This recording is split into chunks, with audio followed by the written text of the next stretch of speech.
Отже, хочу представити нашого наступного спікера. Це Тім Wendt, голова підтримки користувачів Virtual City Systems. Тім, будь ласка. You can start with introduction. Okay, perfect. Thanks a lot, Jana. Regarding the translation, Jana, I would suggest that right now of the things I will tell you guys in advance to make sense and to split it up into a little bit bigger parts, and afterwards, when we're starting the demonstration, I think then it make sense to translate sentence by sentence that the attendees can follow. Okay? Добре, Тім пропонує перекладати речення за реченням. Ми, звісно, згодні. Окей. Great. So hello from my side, directly from the capital of Germany, so Berlin. I'm very happy to be a part of this nice event, and at the same time, I'm very excited. And unfortunately, I can't be in Odessa as well. So my name is Tim Wendt, and I'm working since more than 3 years right now for Virtual City Systems. And by education, I'm a geographer and a geoinformatics person. Отже, Тім вітає нас з столиці Німеччини Берліну. Дуже жаль, що не може бути присутнім з нами в Одесі на цьому чудовому заході. Тім за освітою спеціаліст з географії і вже понад 3 роки працює в компанії Virtual City Systems. Окей. Yeah, at Virtual City Systems, I'm supporting and build up together with our customers, which are municipalities and cities, their own digital urban 3D twins by establishing a 3D geodata infrastructure. Я працюю над підтримкою клієнтів, і люди, з якими я працюю, це представники міських адміністрацій та муніципальних департаментів, з якими ми працюємо над даними GIS-систем для наповнення даними цифрових близнюків. Окей. So this 3D geodata infrastructure where I'm talking about right now, this contains this 3D data storage, the visualization part, the continuation of the existing buildings and objects, as well as the digital urban planning part. Отже, ці 3D-геопросторові дані, про які я сьогодні говорю, це дані, які включають об'єкти, поверхні і GIS-дані, які поєднуються в одну систему для візуалізації та аналізу. I will show you today the result of one of our 3D applications on the example from Berlin. And in comparison to Antje, I'm pretty glad to have no slides. I'm happy to show you a live demonstration, which is a little bit more interactive, I would say. So I will give you now some insights about the data, the analytic tools of the visualization part, as well as that we build up in our own planning scenario. Отже, сьогодні я буду показувати, на відміну від Анджей, не слайди, але набагато краще буду показувати живу демонстрацію на прикладі мапи, і вона буде стосуватися інструментів аналітики та візуалізації, які доступні в цій системі. So, therefore, I will share my screen with you, and would be nice when you can give me a sign if you can see it. So I share it now, and now you should see a background with a camper. Я запрошую також, зараз буде демонстрація екрану, і можна тут побачити, що я люблю ходити в гори. Я також роблю маленьке повідомлення про заміну перекладача. Зараз буде перекладати Федір Бойцов, теж співзасновник громадської організації Пікселейтід Реалітіз. Team for like 20 next minutes, we will change the translator to Fedor Бойцов. You know him, and he will support me. Okay, great, perfect. Thank you. Yeah, hey. So that's my background picture. I don't want to show you this, but I want to start from the scratch, which is important on this part. And when you see here, I open right now the Chrome browser. I can also use some other browsers like the Internet Explorer or Firefox, or also open this on an Apple system. То есть сейчас он открывает браузер, причем он может использовать... Раз. Работает микрофон? Сори. То есть эта система работает в любом браузере, это может быть Internet Explorer, любой браузер. Okay? Okay, perfect. So, and now I'm typing something inside an URL, which called berlin.visualcitysystems or citymap, sorry, .de. So, and why I'm showing you this is that I just want to show you that there's no special software is necessary. We just can open it on a browser on every modern device who is able to stream data, so who has internet access at first. Don't has to be a really graphic device, it just has to be internet access and a browser, and then you can open this map and don't need a special software for this. То есть Тим сказал, что он показывает это, потому что можно ввести просто в обычном браузере ссылку, то есть не надо ничего устанавливать, при этом компьютер не должен иметь супер-сверхмощное видеооборудование, типа как видеокарта. Просто с обычного компа можно ввести в любой браузер ссылку и зайти на систему. Okay, so you can also reach this website by your own, so you can discover it by your own. And so now I'm pressing enter, and now my homepage is loading.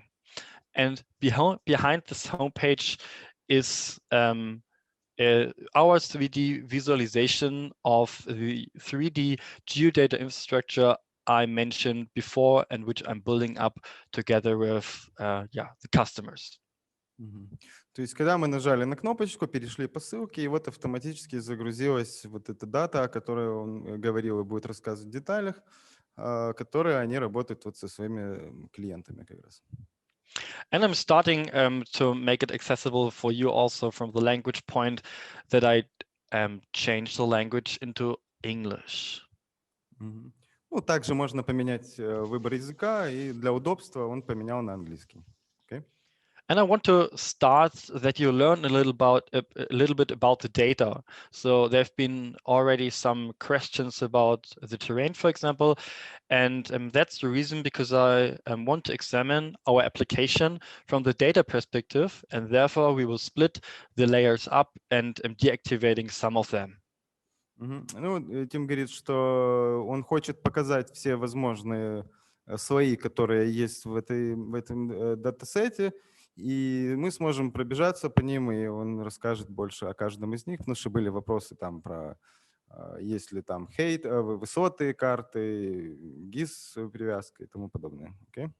So I will start to go to the content menu, and here I have a content tree inside where I find some buildings. I will deactivate them, and I'm deactivating also the terrain. То есть слева мы видим такое меню, которое позволяет включать, выключать здания, отключать террейн. Это как раз вот это ландшафт и другие возможности. То есть это панель управления слева. So, and in the meanwhile, I'm zooming outside that we can see the globe. It's not just limited to Berlin. It's the whole globe, but without any terrain without any terrain.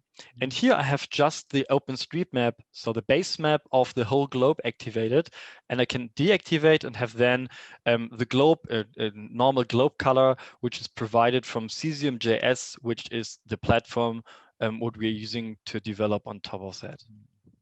То есть если вот он уходит, зумится наверх, и мы видим, что мы видим целую планету, то есть весь земной шар, и весь земной шар покрыт OpenStreetMap, то есть который нанесен, ну, как бы на всю планету. И они используют Cesium для того, чтобы Cesium JS для того, чтобы свои данные вместе со стритмапом накладывать на глобальный вот, планетарного масштаба объект. So I will open OpenStreetMap again because we want to have the globe texturing again, and I go to the start view back to Berlin, where we started already. And now it's very flat. As you can see here, there's no terrain activated. Mm-hmm. And I click on terrain, and the terrain is activated, and we see a little bit the river contours here. Вот. И как раз вот он показывает, что очень ровный ландшафт, и когда он активирует галочку ландшафт, террейн, то мы начинаем видеть, собственно говоря, искажения и видеть ландшафт. Yeah. So unfortunately, Berlin is very flat. We don't have really hills here, but it's enough to see the terrain and the structure, which could be, it depends on the resolution of the data we are getting, which is geotiffs, for example, or raster informations about the Z value of the terrain itself. So the resolution of the terrain you can see here depends on the resolution we've got from the original data from the surveyor. Очень жаль, что Берлин достаточно плоский, не имеет драматических перепадов высот, поэтому, но можете быть уверены, что любые данные, которые можно интегрировать, это может быть геотиф или любая другая дата, которая загружает наши серверы, то ландшафт будет соответствовать тому, что есть в реальности и записано в файлах, которые подгружаются. I can change the base map from the OpenStreetMap and overlay this with the aerial image, which is also coming from the surveyor itself, which is mostly we're getting that from a drone flight or an airplane, which is capture the data with raster informations and which is provided to us, and we implementing this data, this orthophoto. Mm-hmm. Вот сейчас он включил layer ортофото, которое это растровое изображение, которое они получают уже от серверов, которые снимают это или дронами, или самолетами. Аэрофотосъемка. И мы можем видеть в таком режиме. Okay, great. Then I start with the buildings, with the exciting part. And I activated the textured buildings, which you can see here right now.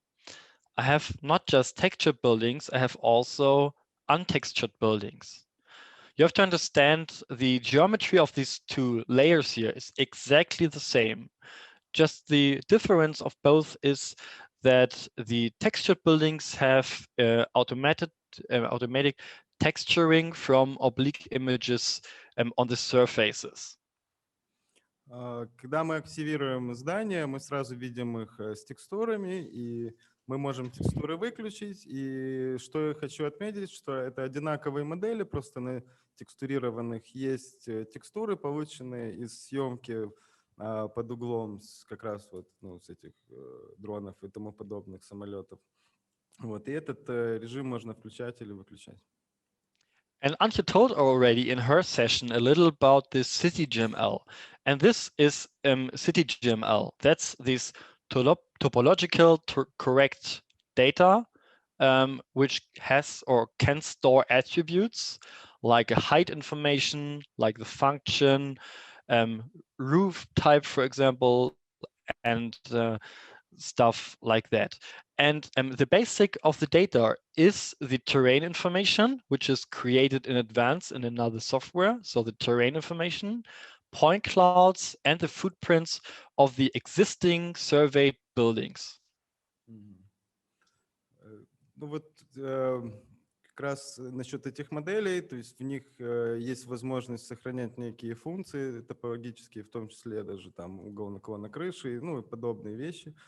А с другой стороны, какие еще сюда загружаются данные, это как раз вот растровые изображения, как ортопланы, или облака точек, или вот такие 3D-модели, которые могут в себе хранить различные характеристики, возможные от провайдеров как раз вот услуг сканирования.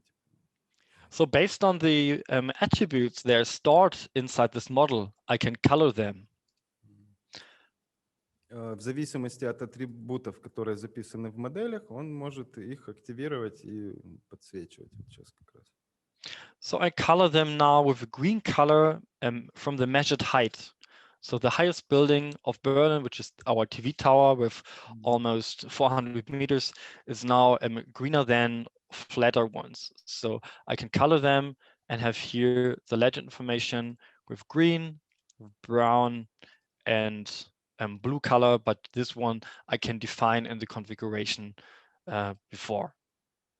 В данном случае он активировал зеленым цветом карту высот, и теперь мы видим, что все здания стали зелеными, те, которые выше, стали более зелеными, и можно выбрать вот другой какой-то цвет. И видно, что башня, например, более темного цвета, чем более мелкие здания. Okay. And I'm sorry, Tim. And can we ask questions just on the fly? Maybe someone will. Of course. Yeah. So, может, у кого-то возник уже вопрос к Тиму насчет этого? Okay. Sorry, no questions. So, okay. Let's continue. Yeah, you can interrupt me, of course, and ask questions immediately. So I can also classify this by the roof type. And as well as the building function, so churches, for example, or schools, and this I can color directly in the client. То есть он может активировать любой вариант, то есть отсортировать здание, например, по типу крыши или по функции здания, то есть это он может фильтровать все школы или все церкви, любой тип для клиента, то, что его интересует. Да. We have a question. 1 second. Вопрос следующий. Вам доступно только выделение цветом или можно убирать ненужные объекты, оставляя, скажем, только школы, только церкви и так далее? The question should be translated. Tim, the question is, can you hide this type of objects by these filters? Like, can you just leave only churches, for instance, or leave only living houses or something like that? This I can't do that here in the browser itself in the visualization. That I have to do in advance when I'm creating the data. There I have to choose. So I'm creating this data type here. This is one data set. And therefore I have to do that in advance and do the classification. And then I'm creating the data source just for churches, for example, or just for living houses by the attributes. And you have to do it in an external something like application, different. That's our real software where I'm setting up, where I'm preparing the data, and where I'm configuring this application. That's our main software where I'm working with and create these maps. It's your proprietary software, yes? So it's your company Yes. creating the software which can make these reports, yeah? Yes, Okay, absolutely. So I retranslate it. Yeah. В общем, это возможно, то есть можно создать такие наборы данных, но для этого нужно подготовить это сначала, например, здесь, но есть программное обеспечение, которое они разрабатывают, их компания, и они готовят репорты уже для клиента отдельно, и там он может оставить свой, где будет только церкви, это возможно. Я думаю, что он сейчас к этому дойдет. Если что, мы спросим это точно потом в конце. Okay, thank you. We can go to the next point. Yeah, you're welcome.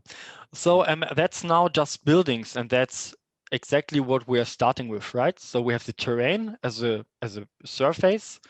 We have the terrain texturing, like the orthophoto or the OpenStreetMap, and then we are going further to put our buildings on. But based on when we have these buildings, we want to have more, like trees, for example. And these trees, what we see now, they're coming from the cadastre and are also then converted into city GML objects and implemented as at the same way as these buildings. And now we have not just buildings, we have also trees, for example.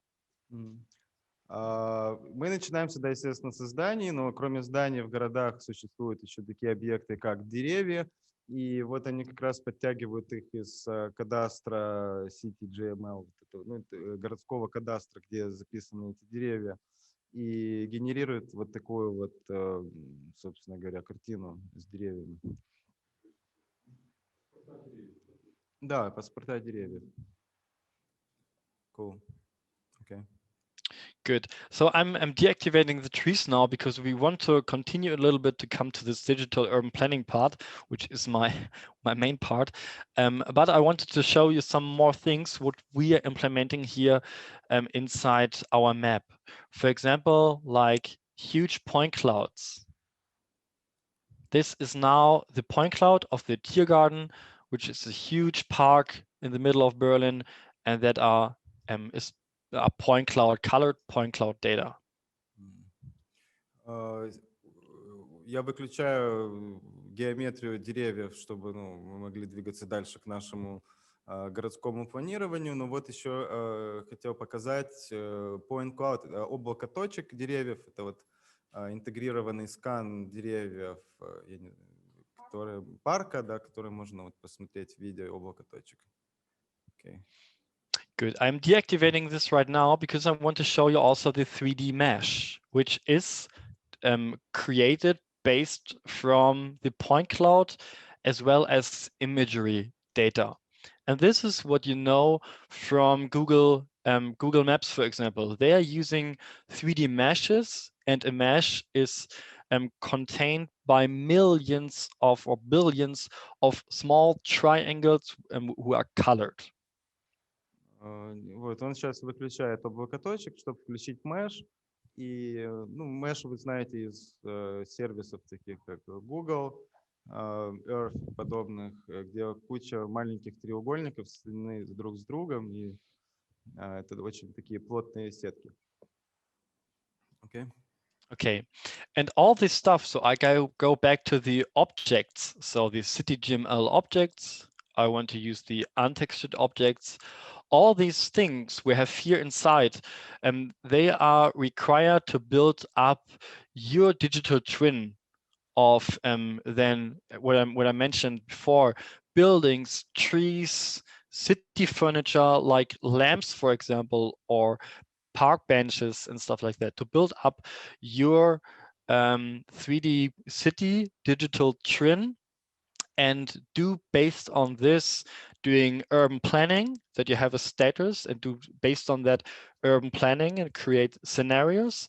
And the second purpose is then to run the simulations where Roland will come in his session point into this point. То есть эти вещи нужны, вот эти данные, для того, чтобы сделать как раз вот диджитал близнеца города. То есть нужно думать про все, включая дороги, здания, деревья и парковую всякую фурнитуру, типа даже лампы или скамейки. То есть это все учитывается для того, чтобы делать успешные симуляции по как раз зданию или планированию развития города. Но об этом поговорит мой коллега чуть позже в расписании. Да? Спасибо. Okay. Okay, great. So, and what I want to show now, I showed you now this digital twin and the status quo of the Berlin map. And now I want to show you some analytic tools, how to prove the height, for example, of these buildings, and do some small shadow simulations. I'll show that you now. Ну, сейчас мы перейдем уже к нашей карте, как она есть, и я вам покажу некие симуляции простейшие, как там где тени падают, и вот мы прямо сейчас к этому перейдем. Therefore, I close the content menu, and now I want to measure this building here, for example. I have here a toolbox with a measurement widget. Теперь мы закрыли экран основного контроля, и у нас есть справа другие наборы инструментов. Вот мы, например, хотим замерить высоту здания, и вот у нас есть виджет, который позволяет это сделать. I now want to fetch the height measurement, so the height information of this building. And therefore, I go a little bit in this view.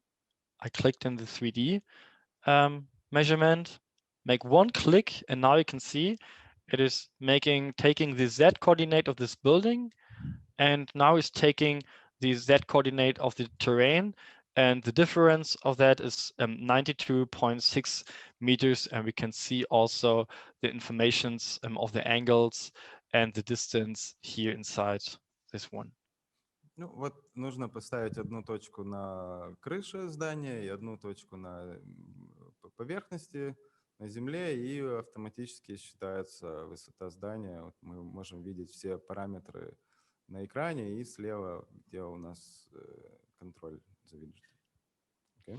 And next to the 3D measurement, what I did here, want to measure the area here. And therefore, I want to have a look what kind of potential or how many square meters has this building, for example, to have a look to estimate how much potential for photovoltaic it has, for example. Можно измерять не только высоту, но и площадь. И таким образом можно просто понять, какой потенциал есть у этого здания. Ну, можно использовать для исследования потенциала здания. Yeah, now I measured the area information. I've got a huge number of 1,372.6 square meters of this building, where I can, based on that, I can calculate, for example, for renovation purposes or to calculate the potential of photovoltaic or some other use cases. Когда мы посчитали площадь, получили такое громадное число, там 1000, с чем-то я не вижу на экране, то мы можем использовать эти данные для просчета, первичных просчетов для реставрации или для любых других необходимых первичных расчетов по зданию. I have also a really nice other high-profile measurement tool, which I really like. There you can draw a line. You can see here, it's a green line, which is going on top of these buildings here. And I don't just can do one line, I can do more than one and calculate now along this line a profile, a height profile.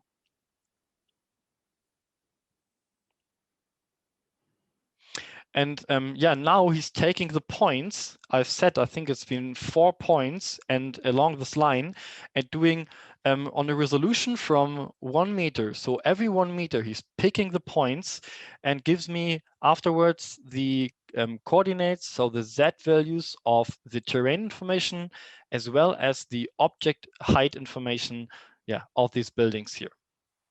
Вот еще одна очень интересная фича нашей программы, да, которая позволяет замерять и создавать разрезы по высотности. То есть мы проводим линию, и программа считает нам вот в данном случае с разрешением до метра высоту по зданиям, по окружению, по земле. И мы получаем вот такой, собственно говоря, разрез, на котором видно высоты зданий и окружения. And here inside, I can also do the same measurements as I did before. And this measurement I can also see afterwards here inside. And when I hover about it here, then you can have a look here on the building. There's a green point on top of that I have a look. Okay, where is this building and where's this point? And when I do this measurement here, then I can see at the same time that he's doing the measurement, not just in the profile. He did that at the same time in the map itself. Все вот эти размеры, которые мы наносим в 3D-виде, остаются в том числе связаны с новосозданным вот этим 2D-разрезом, и можно интерактивно взаимодействовать между ними и проводить вот, замерять размеры между этими профилями тоже. Yes, and next to this measurement, I have also some other tools what you can figure out by your own when you want. So I invite you to do that. But I want to show you one more tool, which is kind of a simulation, which is then a shadow simulation. And when you want to have a look, what kind of influence has this building on the environment and the other buildings which are surrounded there, I can set the time. Its default today is the 24th of June. It's now around about 12. And now I can simulate how the shade is going through the day and on this date, for example, which I can also play around on this time at 11:15. I can start a player, and now he's going through the year and is showing me how the shade is going on every day on this time of the year. В программе есть еще много разных инструментов, но я все показывать не буду. Вы сами можете с ними попробовать поработать, потому что, возможно, самому зайти поэкспериментировать. Но то, что вот хотелось бы показать, это симулятор теней. То есть здесь можно настроить любой день года и время дня и увидеть, как тени ложатся, падают на окружение. И можно создать некую анимацию, которая как будет по таймеру вот, показывать симуляцию теней в течение времени, которое вас интересует. Okay, perfect. Very cool. Shadow simulation is Absolutely. That's just a small simulation. Wait until Roland is presenting his session. That's really cool. So, okay, now I showed you the analytic tools like the measurement, the height profile, and the shadow simulation. But I think my main part, what I wanted to show you, is the digital urban planning part. Ну вот мы посмотрели про базовые всякие инструменты, которыми мы можем работать, и даже некую симуляцию, но то, что он считает самое важное, что хочется показать, это как раз инструменты, связанные с планированием, ну, с городским планированием. Yeah, and therefore I open our tool section here where our tools are inside, and there I go to the planner widget.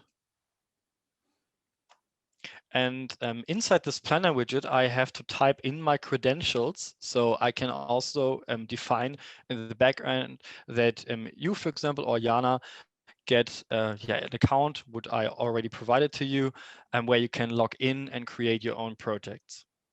Вот тут мы заходим в другую закладку с другими виджетами. Это City Planner для планировки. Но здесь необходимо получить доступ.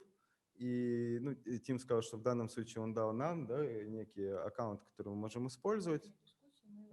Да, мы его протестируем во время дискуссии. Okay? Okay, so I can log in here and I see lots of projects I created and I have access to. Вот, когда мы получили доступ, то есть это как раз тоже отвечает на вопрос, кто спрашивал насчет доступа к данным. То есть, когда мы залогинились сюда, мы видим проекты. Некоторые, вот Тим говорит, он сделал, некоторые клиентские. Okay? And right now for our demonstration today, I will create a new project. So I've clicked on new project and say, it's for Pixelated Realities. And this is a description of the project. It's just to have a look afterwards that I can detect it by my own. And this one I can save and have it here as well in the list. Here I have my project. Он создает новый проект и назвал его Пикселейтід Реалітіз для того, чтобы показать сегодня функционал. И вот он появился в списке слева. Его можно выбрать.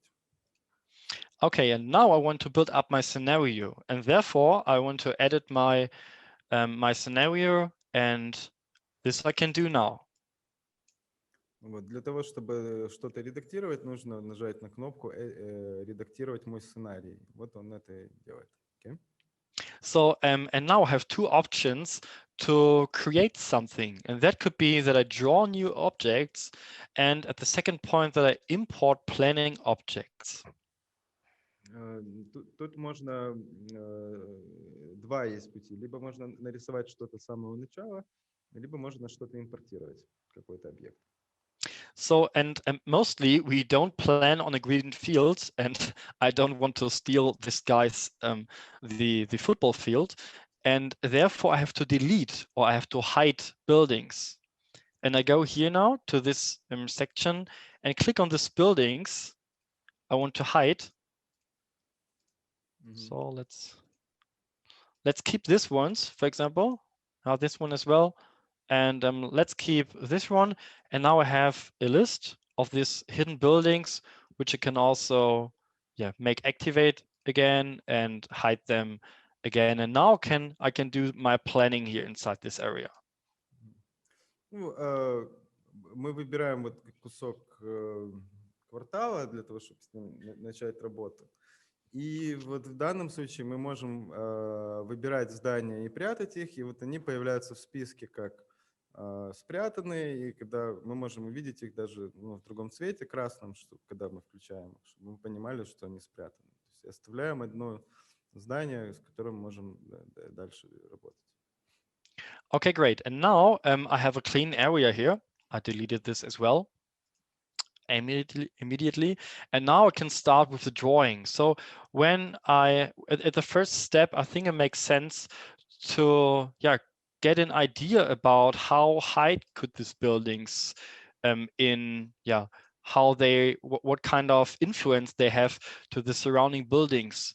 And therefore I would start with draw new objects. And afterwards I can import real planning objects from architects. So I would start with the draw new objects. Теперь мы можем, спрятав все, удалив ненужное, начать свое, собственно говоря, планирование. Мы можем использовать и нарисовать там сначала площадь, и можем посмотреть, как наше будущее здание будет вписываться в высотность. Ну, в общем, он, собственно говоря, предлагает начать что-то делать с этими инструментами. Okay. Good. So, and now I can create different types of points, for example, or lines, or polygons, or bounding boxes, or circles, and so on. And when I want to draw something, then it's better to go to the 2D view, that I have it directly from above, and draw now a polygon. I tried to draw this building again.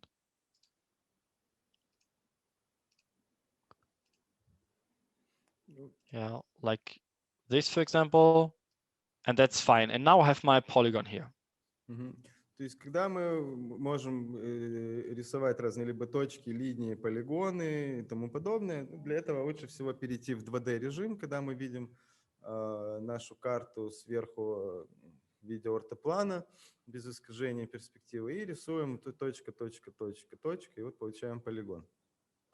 Now I go back to the 3D view, because I have now my polygon in 2D, but of course I want to, I want to have it as a 3D object, and therefore I can make an extrusion of, for example, let's measure, I would say, I will save this and I will fetch the height of this building here that I can orient on this height, which is 14.4 meters height. And when I go back and make the extrusion of this building again, 14.4 meters. And now I have the same height roundabout as this building. Okay. Теперь я перехожу в 3D вид, что мы хотим из нашего 2D полигона сделать все-таки трехмерный объект здания. Я беру, получается, есть инструмент, который позволяет скопировать данные с другого объекта, ставим точку на высоте здания. Ставим точку на высоте здания и вписываем высоту нашего полигона, существу, которого мы нарисовали. И теперь этот полигон стал такой же высоты, как здание, с которого мы сделали замер. Now I can define where I defined this building also story height, for example. And now we have a story height of 3 meters, which is in average, I think, fine. And now it seems to be that I have a building, and then I can measure here as well how big, how huge are the stories here, and what kind of influence they have on the environment. Теперь вот с таким объемом здания, которое мы только что нарисовали, мы можем начать разбивать его на этажи и понять, как он вписывается функционально или там в окружение. Вписывается. Okay. I can change texture styles here, for example, to color this a little bit different. Let's go with this color, for example. And I want to increase also the opacity. That's not that transparent anymore. And now I have my yellow building with the story information, which I can save, and where I can also do now these things I showed you before, that I can also measure the height of this, and I can also go with a height profile. We'll create a new profile.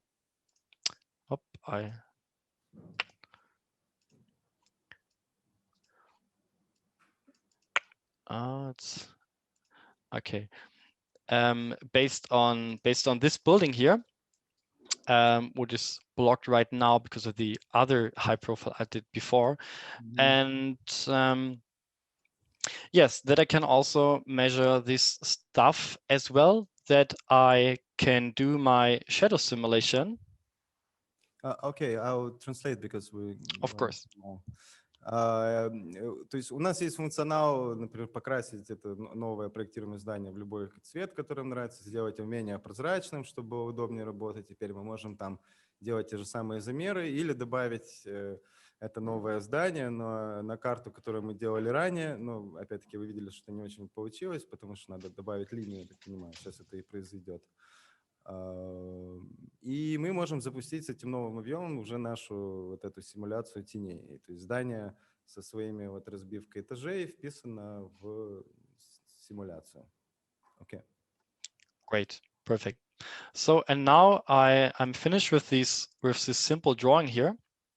I want to go back to my measurement because I want to delete them. I go to the planner.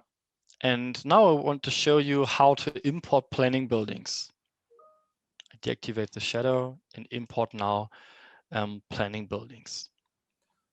Сейчас он отключает вот эту симуляцию теней и хочет показать, как можно импортировать здания уже готовые, импортировать объекты. And therefore, I prepared something for you. So that's my folder on my local machine here, on my local computer, where I have some buildings inside. I have cars, I have city furniture, as well as trees.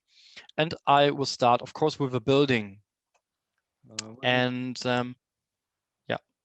Вот он показывает сейчас со своего компьютера, он подготовил некие модели, которые можно импортировать. Ну и начнет сразу с здания.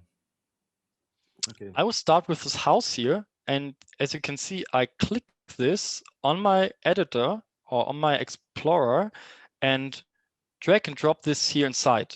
And now a process behind goes on, which is running on an FME cloud. So there we are using FME behind it. And afterwards, this process delivers me the object back in my browser here, which I can place right now.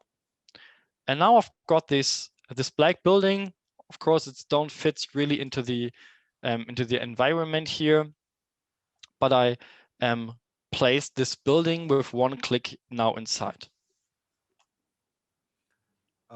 Вот процесс импорта заключается в том, что можно взять, перетащить просто из своего компьютера в браузер, и тогда облако считает эту модель и дает возможность загрузить ее. Конечно, этот черный домик не совсем вписывается в окружение и вообще, но вот это такой демонстрация функционала работы с импортом модели.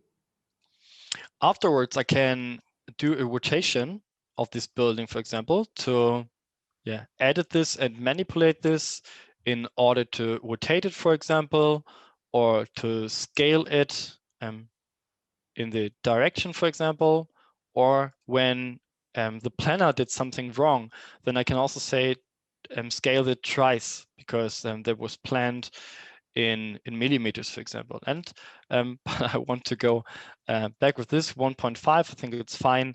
And we go with this until we come to another building. Когда модель здания загружена уже в наш планер, можно с ней работать, менять ее масштаб, повернуть, потому что бывают случаи, когда неправильно загружено миллиметры, сантиметры или метры, мы можем этот scale подправить и иметь любую возможность модификации 3D-модели таким образом. Okay, and now I do the same for two buildings. So I pick both here. It's one church and it's a school. This one is a 3ds format and the other one is an IFC format, and that I take and drag and drop here inside. Сейчас я загружу еще два объекта здания. Одна это церковь и школа, да. So, and now you can see that I importing models, but I also can import geotiffs for georeference plans, for example, which we have in Germany a lot. And as you can see, this building is finished now, this church. And now I got a hint that I have to place this. It's not referenced, it's not georeferenced. And therefore I click here and make a second click, and now it's here, and it's absolutely too big. Nice Just size, planned wrong. indeed. Good church you have Yeah. there. And just one more question. You said about georeference materials, you mean like some geotiffs or some DVGs? What format is that? You can 2D data, what data you can input? Therefore, I can implement raster data. So as these georeference plans, therefore the data geotiff is required, because geotiffs are georeference raster information which I can drag and drop inside, but also normal TIFFs, PNGs, and JPEGs are able to implement. But these ones afterwards I have to scale it and put it inside the map by my own. Georeferenced ones are automatically located. Yeah, I got it. Okay, so I'll translate now that people will understand. Yeah. То есть сейчас вот когда подгрузилась церковь, и вот мы нажали на кнопочку, чтобы она появилась в экране, и мы видим, что она абсолютно другого масштаба, и с ней надо что-то будет сделать. И параллельно Тим как раз сказал, что они могут загружать еще разные данные, включая геопозиционированные для геосистем данные, в том числе TIFF или PNG, любые растровые изображения, которые имеют привязку к геодезии. Сейчас, наверное, будем... Да, и они автоматически будут иметь правильный размер и как на карте правильно отображаться. Как они по-русски называют? Мне просто геотип. Я не знаю просто. Карты. GIS-данные, да. Координаты с пространственными координатами в GIS. Да. Thank you. Okay, and as you mentioned, the church is absolutely too big, and therefore I can rescale it. Ну, вот ее можно поменять масштаб этой церкви, чтобы она не была такой огромной.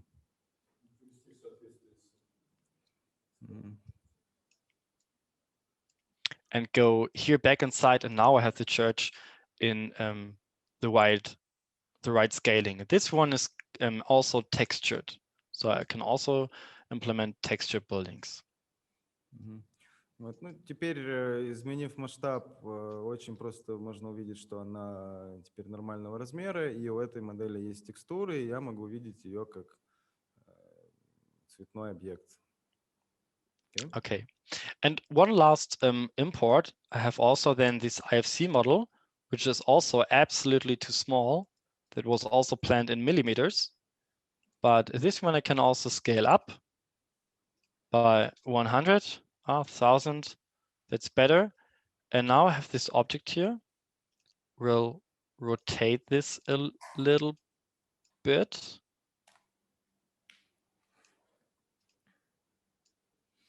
Вот, ну, Yeah. Этот пример точно такой же. Это модель школы была сделана в миллиметрах, поэтому она загрузилась очень маленькой. И вот ее можно отмасштабировать, чтобы она соответствовала реальным размерам в метрах. And this building is very much has very much details. And therefore I can use now to walk through this building, this walking mode here, place it here. Oh, that was wrong. Have to go back to my planet buildings. Oh, we lost in Berlin. Yeah, we lost in Berlin. So where it is? There was stadium nearby. Ah, that's a good hint. I think it was in Prenzlauer Berg. Let's have a look. Сейчас Тим показывал Here it is. возможности программы, что можно, вот даже если мы имеем такое здание более детализированное, то можно активировать режим ходьбы в здании, и произошел некий баг, который вот мы потеряли, где он находится, но совместно, используя стадион как подсказку, вернулись обратно. Okay? So now I placed correctly. There was just because of the angle. Now I can walk through this building with the walking mode, and I can have a look inside this building. Walk a little bit around. And how is implemented this walking mode? You just move like VSAD or with the mouse? Ah, sorry. Yeah, it's on. I'm walking through the keyboard arrows. VSAD or just arrows? It's just the arrows, yeah. And can you level up or down? WASD is also working. Yeah, like Counter-Strike. And can you go up or down story by story, or you can just fly mode? I mean, if it's like a very tall building and have a lot of staircases, how you go up? Yeah, now I can't use stairs here. I'm just oriented on my on the Z coordinate of the terrain. So unfortunately, I can't walk through stairs. I just can do that based on the terrain. So now I'm 5.12 meters above the terrain. I mean, do you have a key for that? Like you press a key and you go Z up or Z down? That was my question. That's here. That's this arrows here. So you can just like go up or go down by these widgets. Cool. Yes. I'll translate to people, okay? So сейчас вот он показал, что можно зайти в здание, походить и посмотреть изнутри. И вот я задал вопрос насчет, а можно ли подниматься по лестницам или подниматься просто с какого-то еще ключа наверх или вниз. Но сейчас эту функцию выполняет виджет, который мы видим справа в верхнем углу. Плюсик и минусик поднимает нас по высоте вверх или вниз. То есть мы можем только, вот так подниматься сейчас. Thank you. Yeah, as I mentioned also, I have georeference buildings as well. For example, KMZ data or an IFC house. And I'm using now this KMZ data, and I give you an information before that's placed in another city. Вот еще на компьютере есть заготовленная модель с KMZ, то есть которая уже геопозиционирована, но единственное, что я честно говоря, сам не понял, что она была сделана. Does it in different cities, so I don't get it? Yeah, that's in another city. So I can click now. That was georeferenced in Frankfurt, I think, or another city, and from another user. So, and when I click here now, then it's georeferenced automatically here. Okay. That's now not in Berlin, but I can edit this, go on this button, and now I have to find my location again and place it here inside. Perfect example. So you mean then you get like a georeferenced building, so you're showing that you can still work with them. Okay, I'll translate it. Yes. То есть у него есть модель, которую сделал кто-то другой, она в другом городе, типа или Франкфурте, или где-то еще. И когда мы ее загружаем в систему, она падает как по координатам туда, где она должна быть, то есть в другом городе, не в Берлине. Но нажав на кнопочку, там можно нажать и сказать, что вот домик, стань, пожалуйста, там, где мне нужно. Thank you. Let's move on. You're welcome. Okay, great. So, and now, yeah, I'm placing this a little bit. And of course, I can also go on right now and I will place some more trees, for example, that you can also see that's also possible. So I implemented now 3 different trees, and these trees are loading right now. And of course, yeah, we need some green park in the middle of our new planned area. I take my tree here, put it here inside, maybe scale it a little bit up. I go with the second tree by clicking, and also with the third tree. And now I have a kind of a nice scene with some different houses with this block, with some city furniture, so trees, different types of buildings. Вот еще очень важный момент для планирования города — это иметь возможность поставить деревья или какие-то скамейки, всякие предметы городской инфраструктуры. И вот он добавляет несколько разных деревьев, которые можно потом будет, с которыми работать можно. Okay. And now I want to show you a flight simulator. So like when you're flying with a drone. And now we're creating a new flight through this street here, and I add a new flight point. I go a little bit further. So I add another one. Go here inside, move on.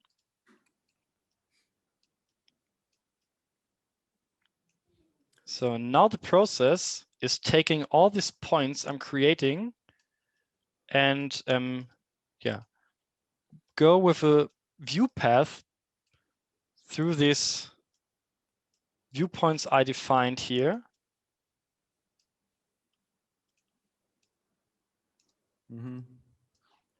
Yes. Еще один функционал системы заключается в том, что можно симулировать как полет на дроне и ставить вьюпоинты, которые будут при вот этой анимации показывать нашу вот эту площадку, как мы захотим, с какой-то стороны. То есть это можно все указать. So, and now let's go with the flight. I extended this to 60 seconds. Otherwise it will absolutely too fast. And I click here on the flight and start right now with the flight. I'm pressing F11. It's still a little bit too fast. And during this flight is running, I can talk now to the politicians or someone else, or to the mayor of a city that I planned this area new, and can talk about this scene right now. And doing this is running, I can also change, for example, that I'm activating here the normal trees, for example, and I can interact right now with my map. During this flight is running, which is really nice, that I can talk and use this flight scene to present something to people who are interested and talk about that. In that case, I'm doing it right now. Very nice. То есть смысл таких облетов в основном заключается в том, что можно создать такую как анимацию и иметь возможность интерактивно включать все слои, о которых мы говорили, то есть включить деревья или выключить их, или, там, включить текстуры или выключить, чтобы сделать успешную презентацию для городских властей или для инвесторов, ну, для любого применения, где нужно создать презентацию. Okay, and I have a question. Is it possible, if you can make these flights, waypoints, is it possible to give such data to real drones? Like, I mean, like a drone harmony. So can we use these blocks? You know what I mean? Yes, I thought about it right away. So can we use it like to program the drones automatically using these white blocked buildings as volumes? Did you have experience or have like experiments with that? We don't have experience, and we didn't have until yet experience with that, but it's a really nice use case. So I love to talk to creative people. What you can do right now is that you export this path. You can see this line, right? With the viewpoints.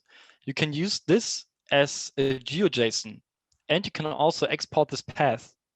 Okay. And now he's exporting as a GeoJSON, and I could imagine when a drone, so I'm not working really with drones until yet, that it is working also to feed it into the memory of the drone, that he's flying also at the same path. Okay, thank you. So you can export this GeoJSON. Absolutely. And now I've got here inside the viewpoints as well of the flight paths. Cool. Окей, я задал вопрос насчет, когда мы видим про полет на дронах, я просто подумал, можно ли использовать, вот если мы настроим viewpoinты в системе, и сможем ли мы выгрузить для дрона автоматический расчет для полета, чтобы он избегал здания, ну, типа запрограммировать его. И несмотря на то, что Тим этого не делал, но он говорит, что можно выгрузить вот эти вейпоинты и направления камеры, ну, то есть а-ля дрона, с вот в формате GeoJSON. И если какая-то креативная команда найдется, которая может проверить это, попробовать, то они как бы тоже очень открыты к этому. Okay, thank you. Okay, so I want to say around about 2 sentences about the accessibility of these things I implemented right now. This data is stored now in my account, so you can't see it. But I have 2 options right now. I can share it with you guys, so I type inside an email address, and then I can give someone permissions that we can collaborate in this project with each other. Вот возвращаясь к вопросу безопасности, этот план, который я создал, никто не может увидеть в системе, она скрыта от посторонних лиц, но я могу зайти и отредактировать доступ и открыть его, например, вам, ребята, чтобы вы могли зайти и мы могли вместе продолжить работу, например, как совместно над одним проектом. Yes. And so here we can collaborate with each other, that you can read it or you can write it and comment this, for example, but I can also publish this. So, and that means when I click here now, okay, then everyone can see my scene, what I published with these, click on okay, who has access to the berlin.visualcitymap.de. So you could also see afterwards my plannings. I will do that right now. Click OK. I'm logged out. I'm not logged in anymore. I go to content, and now I can see here under plannings, Pixelated Realities, click here inside and can go with this flight, and you can do that right now as well. Oh, nice.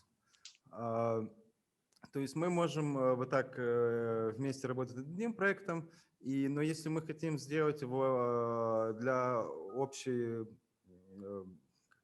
общего доступа, чтобы каждый мог зайти, человек, который заинтересован, на систему и увидеть то, что мы делаем, тогда это вот мы нажимаем ОК и делаем, публицируем ее уже в веб с общим доступом. И каждый человек может зайти, увидеть там название этого проекта и зайти его посмотреть. Тогда этот проект перекрывает то, что было, то, что есть на сегодняшний день. Yeah? Okay.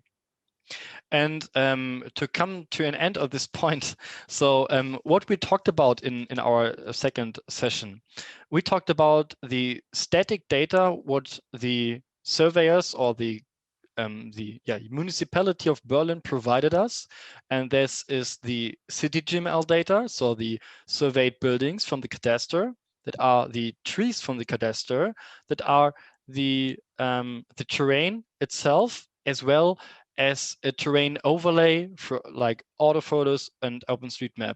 This is the static data to build up the status quo of your buildings. And based on that, I can do these scenarios. And afterwards, I want to give a word then to Roland afterwards, that you can export now the whole scene.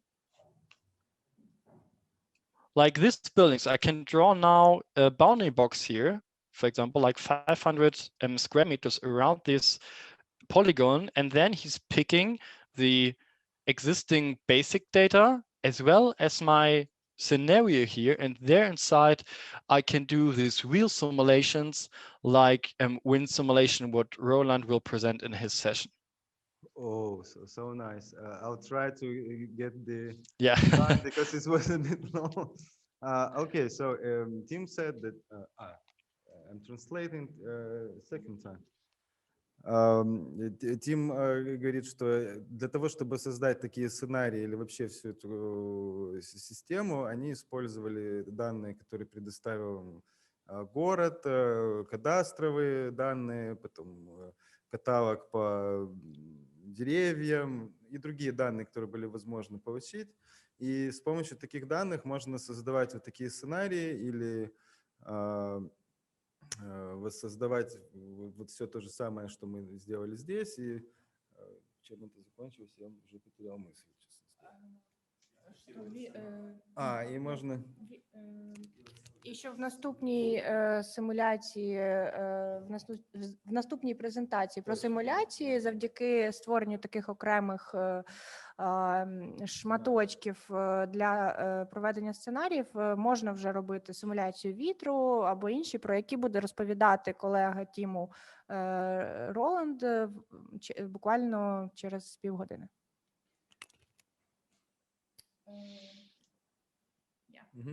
Thank you. Let's go. Okay, so I think that was everything from my part, and now I'm very happy to answer your questions when you have some more questions. And otherwise, I hope you enjoyed it. Thank you, Tim. Отже, я перехоплюю мікрофон і буду бігати по залу для того, щоб ми могли задати свої питання. Дякуємо Тіму за те, що він таку цікаву презентацію провів. Скажите, пожалуйста, при совместной работе доступ дается ко всему городу или только к локальному объекту? So, Tim, the question is, when you collaborate on the project, will you give access to the whole city or to some exact location? I just can give someone access not bounded by a location. I can do that just for the content of the project, but inside the environment of the whole application. But this depends on how big is my application I built up. Yeah, but I mean, can you get a bounding box and only share this small location? Unfortunately not, no, because it's just regarding to the whole application, and there it depends on how many objects I have inside. Отже, тоді, коли ми поширюємо цю мапу, всі дані, які знаходяться в додатку, будуть поширені без обмежень. Тобто, наприклад, не можна поширити окрему виділену частину і усі інші дані не показувати. Тобто сам проект повністю цілісний. Так. We see the security hole in here. Okay. Yeah. So there I can maybe go with that. So all of you guys can access this one, but for example, this Bremen one, you can't access this because it's blocked. I can save this with a password, with credentials, or an IP request that just people can access this site and when they are requesting from a certain IP. Okay, but they will still be able to see the whole map. Yes, absolutely. But therefore I have to duplicate the map and delete all the other buildings around my area I want to share with someone. Ну, в цілому такі межі безпеки все ж таки можна застосувати, як зробити дублікат мапи і видалити ті дані, які не стосуються колаборації, і в такому вигляді поширити. Але в цілому, якщо це доступ для конкретної людини під логін і пароль, то, ну, значить, ця людина може мати доступ. Так. Чи є ще запитання? Давайте. Добрый день. Вопрос следующий. Кто окончательно принимает решение о выносе объекта на карту? И есть ли какие-то процедуры приоритетов? Например, два разных пользователя на одной и той же точке, они выставили два объекта. Решаются ли такие вопросы?